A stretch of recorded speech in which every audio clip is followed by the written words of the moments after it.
Okay. Now, at one point, your mom ended up dying. Yeah, my mom died. That was devastating. Yeah. Okay. And was her death sort of like a trigger for you to kind of change your life a bit?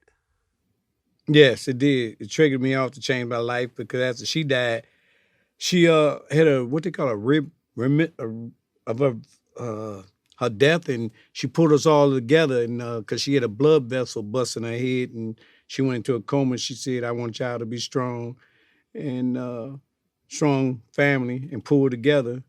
And then next thing you know, a couple hours there, she went into a coma, and she stayed into a coma for about a week. And we was all really praying that she left because after the doctor said that she had bust a blood vessel in her head, that she would be nothing but a vegetable. So we was praying that God took her on away, and He answered our prayers, and He did. Yeah, sad. Very sad.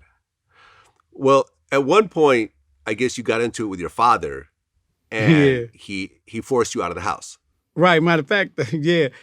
After my mother passed, he did. He forced me out of the house, and actually, what I did about 5 houses down from where we stayed at on Bewick, it was a vacant house. So I didn't have like say coats or nothing to put on or anything. So I went and stayed in this vacant house about 5 houses down the street from where we originally was born at.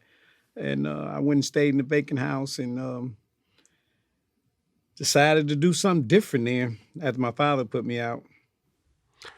Okay. And in terms of something different, I guess one of your older brothers, Charles Charles, Curry. actually, Charles, really, see, my brother Charles was actually doing weed at the time and pills and doing it. That's actually where I started from because he was doing his thing and he was getting a lot of money. And I said, I went to my brother and said, I wanted to do basically what you doing, get some in that, form and do something like that. So I started from my brother Charles, actually. That's where we started from, me and my twin brother. Okay. So then you guys actually had your own weed house at one point. Right there where where we was born at, we finally took that over because my father, I guess he met his girlfriend and he moved out. So we moved basically back in and we started our own little weed house then. Okay. So you have one weed house, but it starts to grow. It gets to like 25 houses at one point. Something like that, yeah. It branched Okay. out. It's like anything. You start off one and then it branch out. It's like Ford, General Motors, McDonald's, everything. You start one and you branch out. Okay. And it was you, your twin brother, and Charles. Were those the three that were actually working this business, or there was other people as well? It was other people as well, definitely. But in terms of the people in charge. The people in charge was me. The people that was in charge over it basically was my brother Charles. He started. Then he had his little thing, and I took over basically. I was like head of the family. After Got it. Charles first. Okay. So as you're growing this business, you start actually supplying some of the other gangs in the area. Absolutely. Okay.